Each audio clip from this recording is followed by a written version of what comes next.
Peugeot renouvelle entièrement sa berline et nous partons à la découverte de la nouvelle 508, guidée par Aude Collery de Borelli. Tout d'abord, quelles ont été les motivations ? On avait à cœur chez Peugeot de revenir sur ce segment et de créer la surprise. C'est un segment qui est difficile pour une marque généraliste, parce que c'est un segment qui est préempté par les marques premium allemandes. Concrètement, qu'est-ce qui change par rapport à la devancière ? C'est essentiellement dans sa morphologie qu'il y a eu des partis pris très forts. C'est une voiture qui est beaucoup plus compacte, elle fait 8 cm de moins que la précédente. C'est aussi une voiture qui est plus basse, elle fait 1,40 m, donc 5 à 6 cm de moins que la 508 actuelle.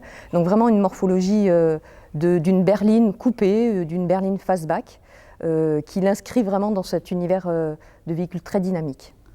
Mais au fait, les berlines ont-elles toujours la cote ? Quand on regarde plus précisément l'évolution du segment des berlines, des grandes berlines, c'est vrai qu'on observe un déclin depuis une dizaine d'années, mais avec on va dire une stabilisation depuis 2-3 ans. Et surtout, on s'aperçoit que autant les berlines traditionnelles de type 4 portes, elles continuent à souffrir, alors que des véhicules plus dynamiques, plus compacts, plus fastback, eux, au contraire, sortent du lot et arrivent à tirer leur épingle du jeu. C'est pour ça qu'on a pris cette décision aussi de faire évoluer la silhouette de notre 508. Quelle est la clientèle visée ?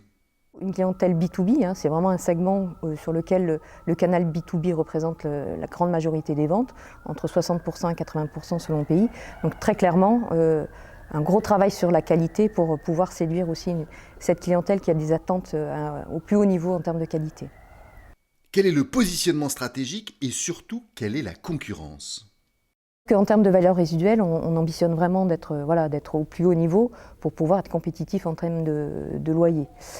Mais voilà, c'est difficile. Sur un généraliste, on pourrait prendre la Volkswagen Arteon comme référence, même si elle est beaucoup plus grande. Mais on va dire que dans l'univers d'inspiration, elle rentre dans cette catégorie de véhicules très dynamiques. Et puis l'Audi A5 Sportback qui est une référence. Voilà. Quelles seront les configurations disponibles au lancement ?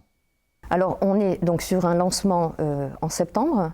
Et au lancement, on proposera en termes de motorisation 2 motorisations essence.